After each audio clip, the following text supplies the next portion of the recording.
Pada zaman dahulu, di sebuah desa di Sumatera Utara hiduplah seorang petani bernama Toba. Ia bekerja sebagai petani dan menangkap ikan. Setiap sorenya selesai menggarap ladang, ia menuju sungai dekat rumahnya. Namun hari itu amal sial. Seharian ia duduk di tepi sungai, tak seekor pun ikan mau menyantap umpan kailnya. Toba sangat kesal dan mulai putus asa. Akhirnya ia memutuskan pulang. Anehnya, baru saja akan bangkit, tiba-tiba kailnya ditarik ke dasar sungai. Karena tarikannya terasa berat, ia yakin akan menangkap ikan besar. Benar saja, setelah ia angkat, seekor ikan mas sebesar paha manusia menggelepar-gelepar di hadapannya. Betapa senangnya Toba, segera dibawanya ikan tersebut pulang.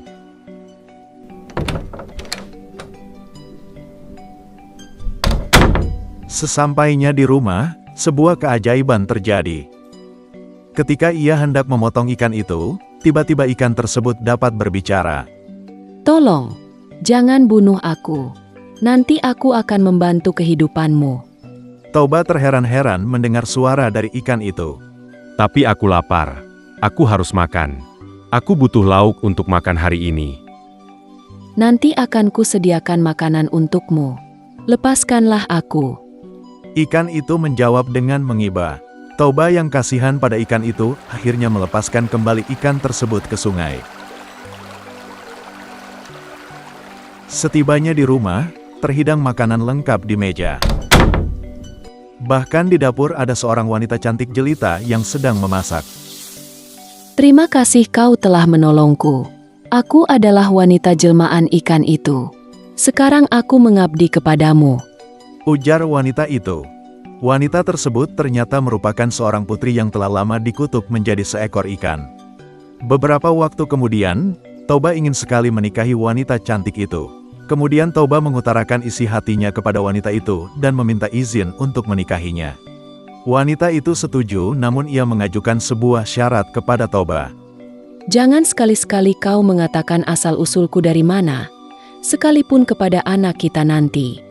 Bila kau langgar maka akan terjadi sebuah bencana. Toba menyanggupi hal tersebut, mereka pun menikah. Tidak lama, mereka kemudian dikaruniai seorang anak laki-laki yang diberi nama Samosir. Mereka hidup bahagia, tetapi karena Samosir hidup dimanja oleh sang ibu, ia tumbuh menjadi anak yang malas. Bahkan tingkahnya cenderung nakal. Suatu hari, ibunya menyuruh Samosir untuk mengantarkan nasi untuk ayahnya yang sedang bekerja. Karena dipaksa, kali ini Samosir mau melaksanakannya. Namun di tengah jalan, ia merasa lapar dan memakan makanan milik ayahnya yang dibawanya itu. Di sisi lain, Toba yang merasa lapar tak sabar menanti-nanti. Berkali-kali ia menengok ke ujung jalan dengan harapan anaknya Samosir segera datang. Dan ketika Samosir datang ia hanya menyerahkan nasi sisa. Betapa marahnya Toba. Anak kurang ajar. Berani benar kau memberi ayahmu nasi sisa. Dasar anak keturunan ikan. Lalu dipukulnya Samosir hingga ia tersungkur dan menangis. Samosir kemudian segera berlari pulang ke rumah dan menemui ibunya. Samosir mengadukan apa yang terjadi. Ibunya terperanjat dengan hati yang sakit dan kecewa. Tiba-tiba petir menyambar langit. Seketika angkasa menggelap dengan gemuruh yang mencekam. Cepat-cepat wanita itu menyuruh Samosir naik ke bukit paling tinggi untuk menyelamatkan diri. Cepatlah nak, selamatkan dirimu. Teriaknya kepada Samosir. Samosir segera berlari menuju bukit yang paling tinggi. Lalu turunlah hujan yang amat lebat. Wanita itu segera terjun ke dalam sungai dan kembali berubah menjadi ikan. Sungai mendadak bergolak dan meluap.